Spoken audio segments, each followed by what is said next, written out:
right now, you are not protected. You don't have the tools you need as a mother or a father to be able to fight this problem, because it's everywhere. So today I'm hoping that I do three things. One, that I can really get you inspired to understand the depth of the problem.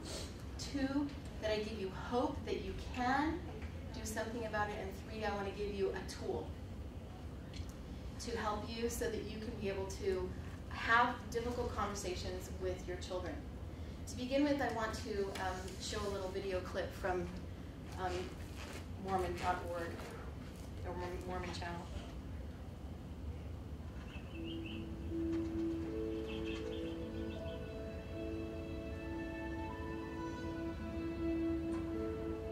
The back windows of our home overlook a small flower garden and the woods which border Little Cottonwood Creek.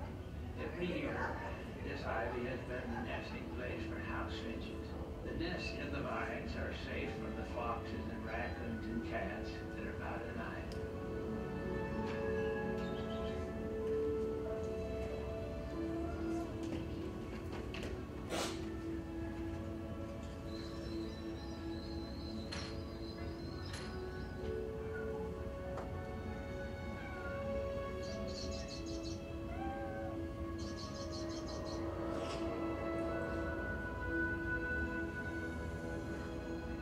Then one day, there's a great commotion in the ivy.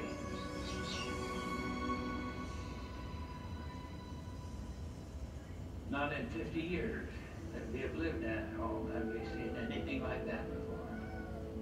We will not always be safe from the adversary's influence, even within our own home. We need to protect our nestlings.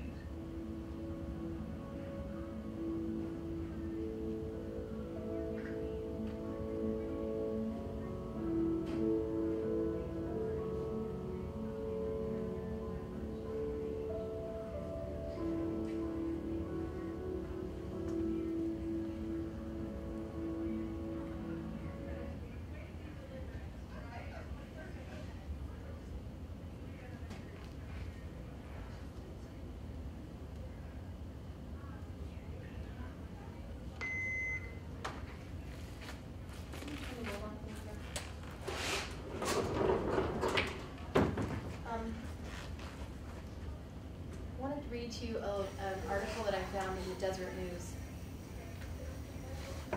Late afternoon sunlight streamed through the windows in Lauren's playroom, falling on a small table set for a tea party. There are tiny porcelain plates, cups, and a picture decorated with a teddy bear wearing a red jacket and green bow. A Mickey Mouse alarm clock sits on one end of the table. Nearby, Barbies wait for an invitation outside their mansion. Homemade art adorns the playroom walls, and a shoebox near the closet serves as a shelf for the American Girl Library. Here in the haven of childhood, Paula, her daughter, would be safe. It's been a year now, but the Salt Lake City mother still reels when she recalls the day she learned her daughter had been secretly watching hardcore pornographic videos in her playroom closet with friends after being introduced to the videos by another child. She's 8. I'm going to tell you this. She's 8 and she's going to struggle for the rest of her life now, because I want to explain something to you that's happened to her.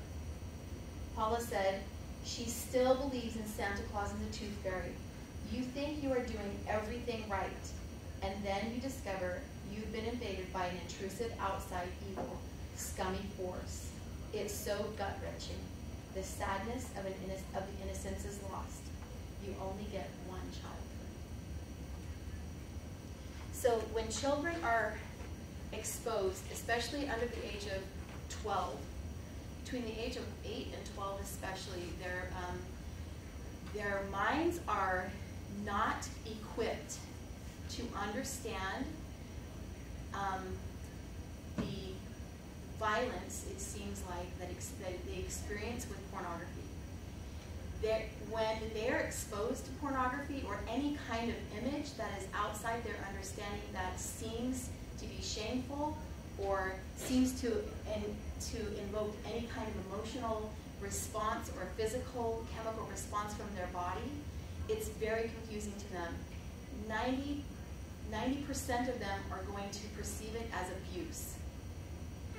And so being exposed between those ages, their brains are going to register this as sexual abuse or sexual molestation. They're not going to be able to differentiate. So we understand that children who are abused between the ages of, well, anytime before the age of 12, it is actually a lifelong problem because it integrates into their brain. When they're 12 years old, what happens to the brain between the ages of 11 and 13 is the brain synapses begin to myelinate together. So it gets rid of all the extra synapses that they don't really need, they're not going to be using. And they make these really fast connections in the brain. They're called myelinating together, so that they can pick up quickly on things, do tasks quickly. This is what's helping them grow up to become an adult. And as those things are myelinating together, it is very difficult to take away or to get rid of a myelinated synapse. Once they've had this exposure, it's going to myelinate together with all the other synapses, and it's going to be a permanent part of their brain. That's why they register it as abuse, because first of all, they don't understand it, and second of all, it's going to be with them for the rest of their lives. Most kids who are exposed to pornography during those times become addicts. Most of the young men that I work with were exposed during those ages, between the ages of 8 and 12. And those are the ones who have the most difficult time dealing with it for the rest of their lives. Now, they don't actually really know what causes an addiction or why someone becomes addicted. You know, Kimberly was saying she has 4 sons who were exposed, and 2 of them actually became addicted.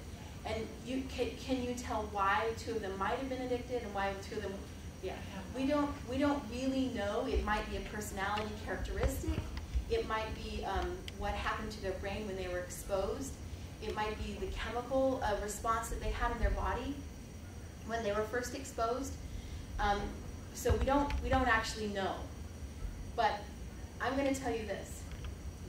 I have read several accounts of people who are addicted to drugs. Heroin is probably one of the most difficult drugs to get off of. And I've seen people recover from that. My own foster daughter lives in my home, and she's in recovery and doing really great from heroin. Heroin is probably one of the worst. I've seen alcoholics, people who are addicted to cigarettes, people who are addicted to meth. I personally have worked with all of those kinds of people, and I've seen their struggle. It's very, very difficult. But I'm going to tell you what, I have personal experience with people who have those addictions and a pornography addiction. They can kick everything else, but they can't kick the pornography addiction. Because the chemical is actually right in your own bodies. And stimulating that chemical is, you have to go out and get your heroin. You have to go to find your dealer, and you have to go, find the money to give them, and you can separate yourself from that life, but you can't separate yourself from your own chemical body. I want to explain to you actually what happens in the body when you are exposed to something like that. So we have this really great gift, especially men have this really great gift to provide for the family. And there's this set of chemicals in the brain that actually begin to fire when a man is stimulated to go to find food for their family. We call it the hunter chemicals, right? So that aggressive drive is so great because that's what makes our husbands so amazing, to go out and to be able to provide for the family, bring home the bacon, and help us to have happy families that live with comfort, right? Well, they also have this huge drive to reproduce. They're two completely different sets of chemicals. Never, ever intended to mix those chemicals. So the drive to be able to provide for your family is an adrenaline drive, and I can't.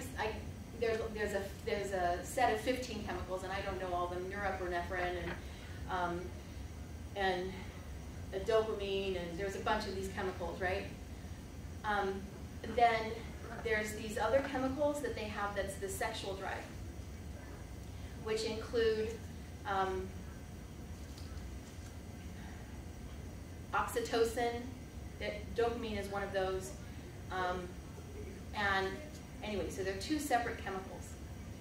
What happens with pornography addiction and pornography exposure in and of itself is a child will be playing, or a young man typically, and they'll be kind of aggressively playing or whatever, and they'll start having those chemicals kind of going in their body while they're doing whatever they're doing. They get exposed and they get sexually stimulated, and all of a sudden something happens.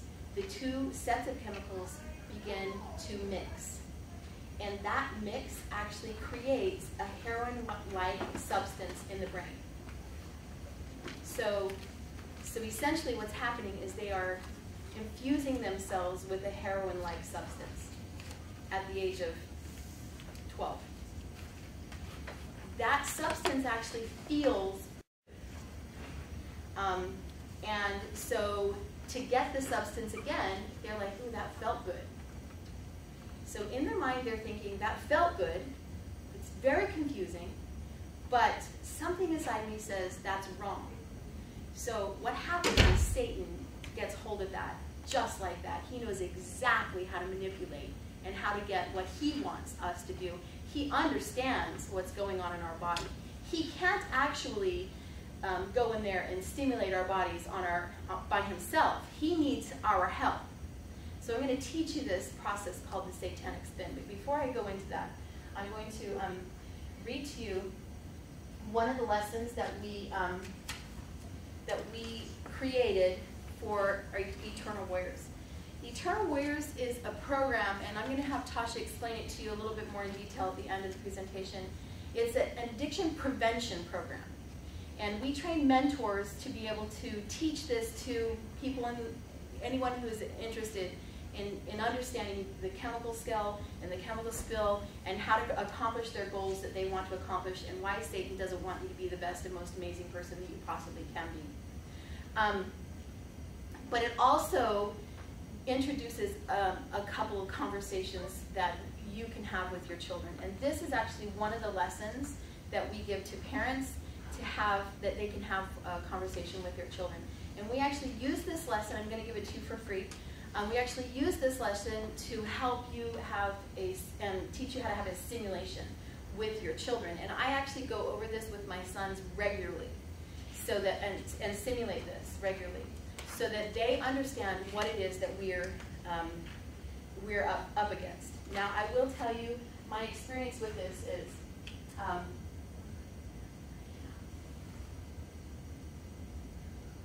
I felt like I was a really enlightened mother.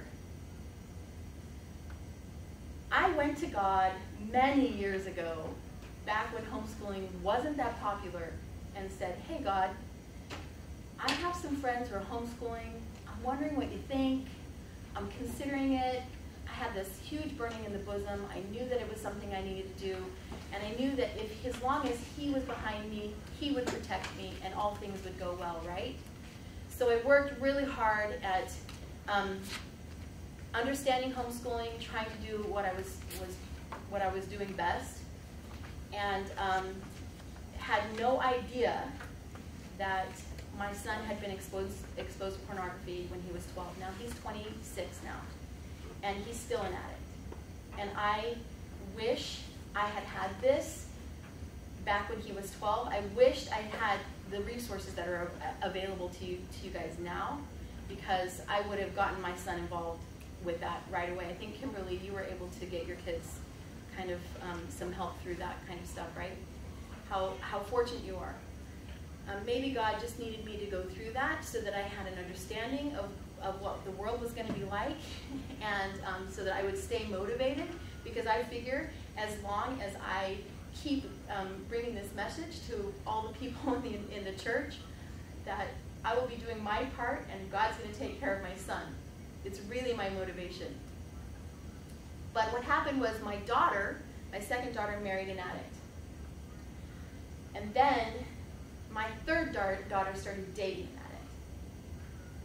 And I thought, wait, what? My kids are really great kids. I have done everything I can to protect them, to teach them, to do everything that was right. I pray for them every single day.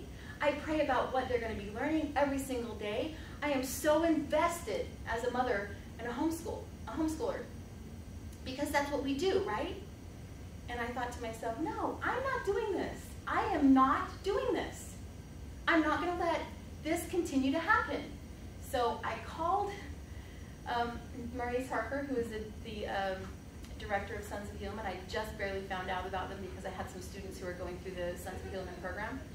And I said, look, my daughter's dating an addict and I need some help here. And can you tell me where to go? And he says, well, we have this really great therapist in the office, and she can help you.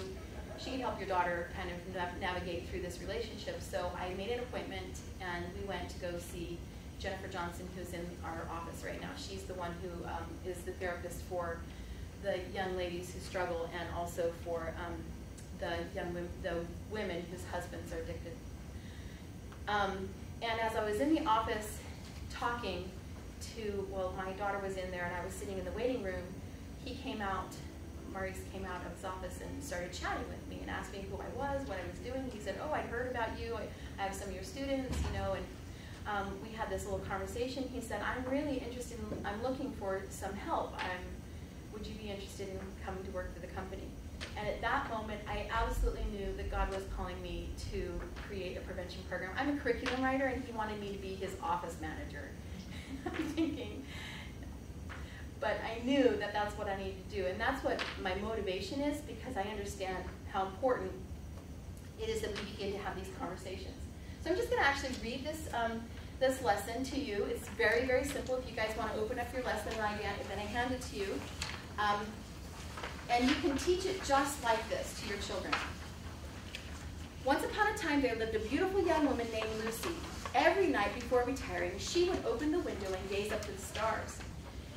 How she loved the stars. She would sing wistful songs and dream about the man she was soon to marry. One fateful evening, unbeknownst to her, a deadly monster discovered the open window. He saw this as an invitation to attack Lucy in her sleep. Each night, for many months, shortly, I tell people to turn all the lights off in the house and shine a flashlight up in your face so you can tell this really spooky story. It's really fun. The kids like it because it is a spooky story. And I don't know if any of you guys are familiar with the story of Dracula, but it's a scary story. Each night, for many months, shortly after Lucy would drift off to sleep, the monster, disguised as a bat, would fly through the window and, when in her room, transform itself into the shape of a man, the Walking Dead, a vampire. Transformed into the vampire, the monster would very subtly, with great stealth, sink his teeth into the artery of her delicate neck and drink her blood. But not too much of it, just enough to quench his thirst. Lucy wasn't aware of the bat flying through her window at night. After all, she was asleep. And I'm going to explain to you actually how that we actually fall asleep. We become what they call stoned on our own chemicals because of the exposure. If she had known, she would have been horrified and would have tried to find some means of escape. The changes in Lucy's health were so gradual that she didn't notice the changes right away. And understand that first exposure actually does begin to change the chemicals in the brain, and every exposure after that begins to induce so much shame and guilt into them that they begin to change their personalities. just slight shifts in her moods and a weakening of her resolve. The most noticeable symptom was the feeling of exhaustion, but she dismissed it by rationalizing that she wasn't experiencing sound sleep due to the stress of the wedding preparations. Every once in a while, Lucy would have vivid dreams about a man in her room at night, but she could not hold on to the image for long. It was disturbing, but she never told anyone, which is going to be the pattern, because once they are exposed and they start feeling those feelings that feel good in their body and they start looking for more, Satan gets in and he's going to induce them, tempt them with one of three emotions, or all three of them: fear, guilt, and shame. All three of those emotions actually cause people to go into a fight or flight and into isolation, to hide. And many of you are familiar with the whole, you have sinned, now go hide. And Satan does that. He tells it to our kids. Anytime they're hiding something from us, you know that it's Satan talking to them, and it's not them. Don't ever accuse your children of hiding. Accuse Satan of teaching them to hide, because it's not them. They're just following a temptation. Gradually, she stopped singing as she gazed at the stars, and she stopped dreaming of her future prince. She just didn't feel like it. She became more and more consumed with her lack of energy and more worried about what others would think of her. Eventually, Lucy no longer felt like herself. She no longer enjoyed anything. And this is going to be the pattern, and when you start seeing this, you know something's wrong. She no longer enjoyed anything. She stopped looking at the stars, and finally she canceled her wedding. The change had come on her so subtly that she hadn't noticed. The people who knew and loved her detected that there was something terribly wrong with Lucy, but no one knew exactly what was the cause of it. Kimberly, have you experienced this? You understand what I'm talking about, right? You see how their personalities change, and you're like, wait, I raised you to be aggressive about your mission, to love life, to be excited about what you can do in life, right? I raised you that way. What the heck is going on with you? It's so confusing as a parent. They also constantly try to do really good things in other ways to try and make you compensate. Yes. Yeah, and you can tell they're overcompensating, especially if you are a really intuitive mother. You know, okay, so my son used to be, he was this awesome dancer and performer, and he did this amazing performances, and he would really put himself into it and do it, and then he would come home and crash for weeks because it was so much work for him to actually pull himself out of that isolation, so that because he was overcompensating for all of the depression and despair that he was feeling. He actually ran away twice because he was trying to figure out how to solve this problem. We had no idea. And my son is a really awesome guy. Yes? I just felt that I just wasn't going to raise my hand. My son struggles with pornography addiction, one of my sons. And before I knew what was going on, I just knew that he had become really mean and nasty with his siblings. And even like mean and nasty to our pets, kicking the dog away. Yep. And bottom line is that they don't feel worthy of love, and so they choose to make themselves as unlovable as possible. Because in order Satan, to prove to themselves that they're not worthy of love. So it's absolutely true, because just Satan has something gotten to into look them, and he has this little place where he can start dinging at them that way. And that's exactly how Satan's going to talk to them. Worthy of love, you're a sinner, you're an idiot, how stupid you are. That is the one little place he gets in, and it really is a nightmare. But I felt to say that because if any of you have experienced that with your child, or that if you can just watch for that in your children to see that that might be a trigger. He was actually suicidal because he was so ashamed of what he was involved in that he didn't feel like he could come to us, but he couldn't live with himself. But as soon as he was able to come to us and confess, you know, we got him the help that he needed, and he is a much better person today, but he almost took his own life. And it's so confusing for And he us was mothers. 15 years old. Because all we see is this amazing potential, right? And so we're like, what the heck? Yeah, these are the symptoms, these are the signs. And this story tells it. So it's going to help you. It's going to give you a tool. Lucy's story seems like an unreal horror story, one of those fictional stories you read in fairy tale. Unfortunately, Lucy's story is all too real. There are monsters among us trying to suck the lifeblood out of us. It's pornography. Now, we say it's pornography, but there are many other things that are sucking our children in. Gaming addiction is right there up to the next. Because I don't know if you guys have read about gaming addiction, but what it does is it gives them a false sense of accomplishment as they're going up levels, which actually is pulling on those chemicals, those I want to succeed and provide for my family chemicals, but it's all not real. And so they know that if they're failing in life, they can turn to their video gaming and they can go up the levels and they can be successful and accomplish. So it's the same exact kind of thing. Is that like Candy Crush too? Yes. I know. It's a video game. Because I feel Anything that that way. lets so you, that gives you points and has you aggress, has you progress up levels. Mario. Anything like that. It gives you those chemical rushes. Yes. And I think what's interesting about this is, so I have all girls, and so my approach with them is trying to teach them more, I guess, from the other angle in that. So with young men, it's visual for them. They're enticed very visually, and I don't know how mothers and boys do it. I mean, you go into department stores and there's pornographic images all over the place. We won't go in malls anymore. It's everywhere. I don't know. But I'm going to tell you, the amount of girls becoming addicted to pornography has increased 800% in the last 5 years. It is. I'll tell you what it is. For girls, it comes through books. Yeah. See, the adversary uses their imagination. They don't need something visual, but they're very enticed by these verbal, these love story things they read.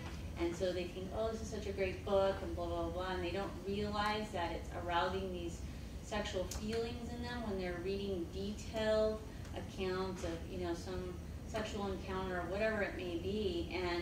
And what's so hard about it is it's promoted as It's teen reading. that gets awards, I mean, it's kind of scary. Yeah, I'm just going to say Twilight is one of those. Oh, there are. Yeah. Yeah.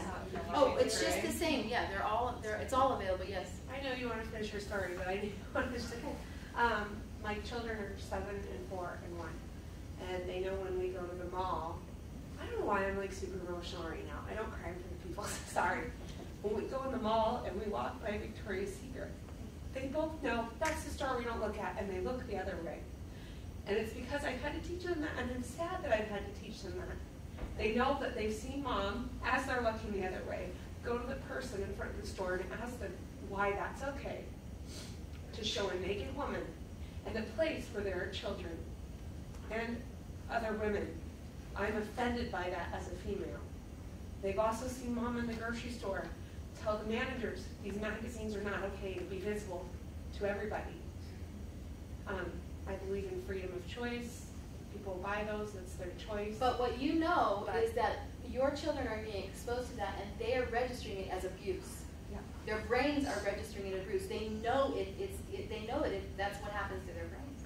And it's hard to do those things and to go up. I'm very strong and opinionated, but it's still, there's times where I don't go and say something, and then I kick myself afterwards for not having set the example.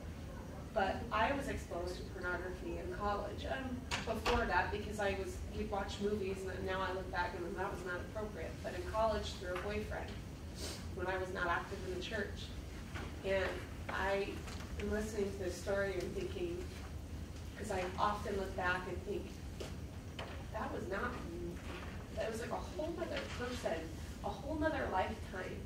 And that's why. Yeah, one of my best friends has that exact same story. She was in She was in high school, actually. She was 17 or something like that. She was exposed to her brothers. And the same thing exactly happened. She actually started to sexually act out because of that exposure. She didn't realize that's what happened to her at the time. But it was completely inappropriate, but it gave something in the brains. And she was really an active, actually, LDS person. I was in high school before, but then when I left home, I left for a while. But my husband even looks back, knowing me for now almost 11 years, and he's like, I just can't imagine you doing that. I know, right? I cannot imagine that. Yeah. That was part of you. Right. And I am glad that that's how he feels, because that's how I feel, and I feel like that's part of forgiveness. Right. But you can see how quickly, but how slyly the adversary works and weighs in. Absolutely. It's all around us. So, I mean, the Lord didn't just send our children down here without an antidote or a way Right. to heal that. I mean, I sometimes Actually, I feel like we talk about this and everybody gets depressed and goes, well, how are we ever going to fight any of this? And there's answers. Yeah, I absolutely agree, and that's why I'm here, because I want to give you answers. Yes. I want to hear your answer. Okay. Okay, so here is a definition of what pornography is that I think you ought to share with your children. Pornography is the exploitation of our bodies. If you can see skin that should be covered by a modest swimming suit, it is most likely pornography. If someone is displaying or moving their bodies in sensual ways, it is pornographic. Pornography can be distributed in many ways, including but not limited to television, radio, books, films, photographs, magazines, cartoons, drawings, videos, DVDs, CDs, music, telephones, smartphones, iPods, video games, websites, webcams, and live performances. The best way to identify pornography is how it makes you feel. And this is the most important part of the conversation you want to have with your child. So how it makes you feel. Pornography is media that is designed to arouse carnal desire. This is different from feelings of passion for someone you love and want to connect with. The one stimulates feelings of lust, the other's feelings of love. Lust is selfish and love is selfless. The kind of feelings that pornography invokes only gratifies oneself. This is lust. Pornography addiction is a lust addiction. Okay, so it's really, really important for you to help them understand that when they get exposed or when they see it, they're going to have a chemical reaction and it's going to feel good, and that's normal. That's the first thing you want to do, is normalize the feeling, because that's actually your first line of defense. Because if they understand their bodies are going to have a stimulation, and it's totally normal, and Satan hates that part of it because he doesn't have a body and he's jealous. So he's going to try to exploit you. So you explain to them, it's so normal to feel that way. And one of the things I asked my son is, do you know what it feels like when you see a really pretty girl, you know, in our school? And you're thinking, she's cute, I like her. Those are the kind of feelings times by 100 that you're going to start feeling. And it's okay, it's normal. It's God's gift to you, to mankind. And Satan's jealous. Yes? I'd just like to say that from my experience with my first son, who was the oldest, I handled that completely wrong. And I was very, very fortunate to, right around the time that we were dealing with it, they had the LDS Social Services representative come in our 5th Sunday Relief Society Joint Crusade meeting and talked about this and explained that it was an addiction. I mean, I'm just thinking, this dirty little boy, why is he doing something like this? I didn't raise him like this. And I'm like, why are you doing that? Just stop it. And when they explained to me that it was an addiction and what was happening was normal, and we needed to help them understand that, help them get through it, it was incredibly eye-opening, and that was our first step to healing our son. And if without that, he wouldn't And have. healing you, right? And healing me. Right? It was, For me, it's all about healing me. When I can say, oh, I get this, and I have compassion for you and what you're dealing with, and I understand, you know what? You're gonna fight your demons, and you're on this earth to fight your battles, and I'm here to love you through that. and it's not my fault. Satan is a butthead, and he knows what he did to you, and he's trying to take you down, and you are a threat to him. And that's why he's doing this, because you really, truly are one of the most amazing people that ever was born on this earth. And he hates your guts. And he knows, he's a 7,000-year-old genius. He knows what he can do to your bodies. And he hates it, and he's jealous. And I'm going to tell you what, your body's incredible. Your body can make babies. And he can't. And he knows it, and he knows he's damned for all of eternity. And he wants to try to do the same thing to you, but you know what? God has given you everything to fight him, because you can crush his head. And I know you can. That's the kind of confidence we have to have in ourselves and our kids. Okay, just to continue, you can actually finish reading this on your own, but I want to give you this tool. This is what we do with my kids. The first thing we say is, when you know that you feel like you've been exposed, that your body is having a response, and I don't really care what it was, your body's having a response, and you can feel it in the chemicals in your body. The first thing you're going to say is, that's pornography. Just teach yourself to say that. That's pornography. So you know what? We're going to actually practice that together, because that's really scary for us to do. So you're going to just say it with me. 1, 2, 3. That's pornography. Okay. Then what you're going to do is you're going to stop what you're doing. And we teach them, if they're on a computer or any kind of device, you're going to click the off button. Okay? They're going to click out of it. So we say stop, click, and tell. Stop, click, and tell. Okay? So I feel the feeling, and I say, that's pornography. Stop, click. And I'm going to go tell someone who can take care of this. So he's going to walk into me and he said, Mom, I just saw some pornographic image on the computer, or I just went down the street and saw pornography at my friend's house, or whatever it is. He's going to come and talk to me. My response is no judgment. No judgment whatsoever. And I'm going to say, oh, how are you feeling? Are you okay? Yeah, I'm a little bit shaken, or I feel stimulated, or I feel chemical shifts. It's okay. We teach them how to do some warrior chemistry. We do these warrior stances that help them clean out their system, because it's a chemical response. So I'll say to them, or we have them go touch a tree. We talk to them about going to their flagpole. This is all part of the program. They go touch their tree. They do their warrior stance. Cleaned out my brain. I'm good. I got it. See, I was really nervous when you guys came in here, and I just did my warrior stance, and I cleaned out my system, and I was all good. I was ready to go. And it's not that hard to do.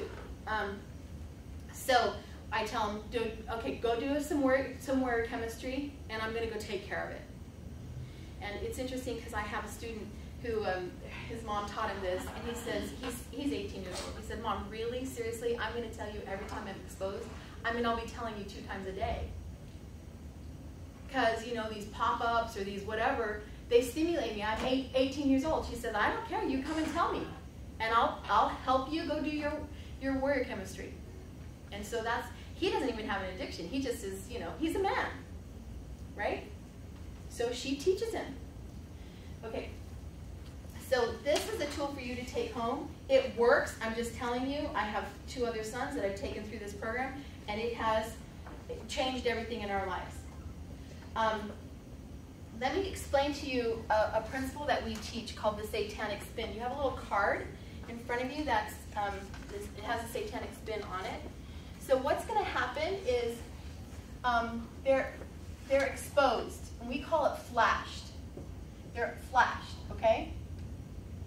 And Satan knows that as soon as he can flash them with some kind of image that's stimulating, that they are going to actually have a chemical response in their bodies, okay? And they're going to start dripping chemical into the brain. All right. This is a normal response. Satan knows it. And he knows that once you have a chemical, so once I start having the chemical of fear or nervousness, right? it's a chemical response before I feel nervous. And then I can say, oh, I'm feeling nervous. Okay, so it's like way before you have the feeling. But he knows that the chemical is going to induce a feeling. Okay, the brain is so cool because the brain can draw up all kinds of memories. And when the body is feeling a feeling, it pulls on all of what we call the filing cabinet, the memories, the experiences that we've had in the past, right? So we have this filing cabinet in our brain, and once we start feeling that, the brain says, where have I felt that? Where have I felt that? Oh, I know where I felt that, and I know how to respond to that. I know how to get more, or I know, and it will start kind of pulling up those memories, and then you start having these feelings of either shame, or guilt, or fear, or responses of hiding and isolation, or you can say, oh, dude, not going there. But the problem is this happens so fast, our bodies just do it. Like I told you, because the synapses are myelinated at this point in your lives, and they begin to myelinate around 12 in your children's lives. So this response goes so fast. Boom. It's gone. Okay? So all of a sudden you're having emotions and you're having an experience, right? So we teach that you can have this response several times with a few flashes, a few flashes here and there, and you begin to drip chemical, and we call this the chemical scale.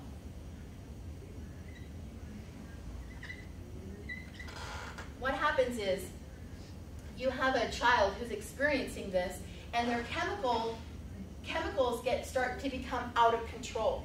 And so here, well, our goal actually is to be at a 0, where we're not experiencing extreme emotion, right? We're calm, we're confident, we can go forward in life. And I just have to tell you, Kimberly, I'm just so impressed with you because I feel that from you. This calm confidence coming into this conference. She's in charge, and you feel the energy around her. And I can say, you know what? She keeps at a 0 pretty well.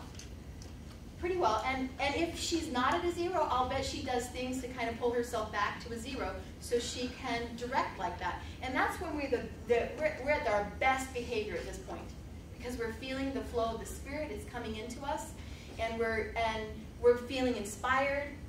Okay? We're not emotional. And I'm going to tell you, women especially begin to make decisions when they're emotional that they think are from the Spirit, because they think, oh, that feels good. Well, no, you're emotional about that. What you have to do before you make any decisions is make sure you're at a 0, because the 0 is going to make you so you're clear. Okay? So they spin around this a couple of times, and they start coming down this chemical scale like this, and all of a sudden, and this may happen over a period of months, a period of days, a period of years, we don't know. Satan keeps spinning them, and all of a sudden, they get to a level where they're going to act out somehow. Usually leads to some kind of masturbation, and they're hooked. Okay? And then they can't stop, and they continue. This cycle becomes an addictive cycle. I'm going to turn some time over to Tasha to explain what we do in our program to help you understand the tools a little bit better. Tasha is my colleague. She actually is now a mentor trainer. She came on as a student, and it's changed her life. Thank you. While she's coming up, something I want to ask. One of the ladies said that the guys are visual. I think you may have said that. Guys are visual. So is it important then for we as women to pay attention to what we're wearing? Oh, for sure. There's no doubt about that. 100%. We are walking pornography sometimes. Okay, no, we don't have very much time left. 10 more minutes? I was like, oh, I have 2 more minutes left. Sorry. So if you or somebody you know is struggling with pornography addiction, we have amazing programs to help with that. What I want to talk to you today about is the prevention side, which is really exciting to me. When I went to my first seminar where Maurice, Harker, and Analadee were at, I have a 12-year-old son. He was about 10 at the time, and I was just so excited that I didn't have to just sit and wait for this to happen. I could do something about it. actually started going through this program myself. I started to become a mentor, and this is the book that we use. It's called Like Dragons Did They Fight, which is a reference to the Book of Mormon, one of the scriptures there. I started going through this program for myself because I wanted to be able to teach it to my children. But what I didn't understand that was going to happen was that my life was going to completely change. I began to see that this satanic spin that Analadee taught you can be applied to anything. I started to see that the depression that I had been living in for 10 years, that this was Satan, that he was spinning me out of control. I started to see that the soda addiction that I had was this. I started to see that the exercise that I wasn't getting was this. Anything that you value that you're not doing, Satan is in the middle of that. And through this program, you are able to understand how deeply he is in your life. He's at every corner of your home. He's there. And, I thought I was doing pretty good. I thought I was living a pretty good life. But through this program, I saw very clearly the things that Satan was doing. Because for most of us in this room, Satan can't get us to become addicted to pornography. He can't get us to, go to the bar and start drinking. But he can get us to stand still and to stay small, right? So this program has, like Melody said, completely changed my life. Completely changed my life. I feel closer to the Spirit than I've ever felt in my whole life. I'm able to teach my children. And the one thing that I love about this program is it's removed the fear from pornography. I used to, like you said, I can't remember who said it, there was just like this, or maybe it was you. It was, what are you doing? You were almost ashamed for your son, right? It removes the fear. It gives you that action, those power actions, which brings me to our journal. This is one of the journals we use in our class. And we have a man power journal and a girl power journal. So it's for men and women. And the backbone of Eternal Warriors, the prevention side, the self-mastery side, is following through with things that you value. So if you value a clean bedroom, you can make that one of your goals. So we have, but for a man, I'll use the girl since we are all women. So we have our girl goals, which you get to choose 3 goals that you want to work on. So for me, I exercise 5 times a week, I take my supplements, and I can't remember what my third one is, I just changed it. I think it's praying with my husband every night. But that changes for me from, time to time. I get those goals and then I perfect them. And in Eternal Warriors, perfecting them means doing them for 28 days in a row. And then our PWR goals are prayer, writing, and reading. So I pray for 5 minutes night and morning. I write a letter to God in this little section here. Some of our sons of Helaman, which are young men who struggle with pornography, write a letter to their future spouse or their future children. It's very, very powerful. And then I read my scriptures or I listen to a conference talk. Simple, right? It's things that we should be doing anyway. But when you put it in a program like this, where you're meeting once a week and you're reporting your goals, it's almost like a positive peer pressure kind of a thing where you are excited to talk about and to report what you've been doing. So what we do is we have a 9-week program that youth or adults can take, and it's just giving you the basics. It's helping you implement this into your life so that you can follow through with things that you value. Because if you do, you're less likely to become addicted to anything when it comes into your life. Food, whatever it is. Because Satan is so brilliant. And there is hope, absolute hope. And I know that. And then what I do is I get to train people to be mentors. I train you so that you can go out and teach it to the youth or to adults. This program is changing the way that we look at addictions. It's bringing hope back. It's bringing the atonement back into addictions. Because what Satan does, his number one goal, is to distance you from your Savior. And he doesn't care how he does that. For me, it was with depression. It was just that wedge that was distancing me from the Savior, and this brings that back. So do you have any? Oh yes.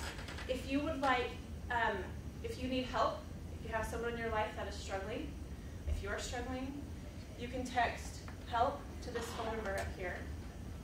If you want more information on our mentor training, our student training, you can text Or more. the next step that you might want to take. Right. Yeah. What do you do next? Just text that, and we will be getting back to you. Okay? We'll text you, we'll email you or text you back a link to a website that will give you all the instructions if you want more. If you text help, we'll actually have one of our people call you and find out what help you need. Questions? I was going to ask, is this kind of, it seems a little bit similar to like the 12-step program too. Yes. Does it kind of work with that? Right. We work on the prevention side, so we're not really dealing with addicts. Maurice Harker is the family and marriage counselor that does deal with that. It's similar to that, but we bring Satan into it. We expose Satan. So does that answer your question? Most of our addicts actually do both programs. Oh, okay. I did want to show you another tool that you can have for your children. This helps you have the conversation of what Satan is doing to their heads. We have them available to sell at our booth out there. Okay. Did you have a question? Just price-wise, what? So the mentor training is an 8-week program, and that's $249. And that gives you all the tools that you'll need. It gives you. We have a conference special. Give you to certification to go and teach it. And then student training runs anywhere from what, 50 to 150? Depending on what the mentors are charging, and they're all on our website. We don't. You need to go through the training. We've explained something very briefly that takes a lot of time to understand. So right now we don't. How do you do the training if you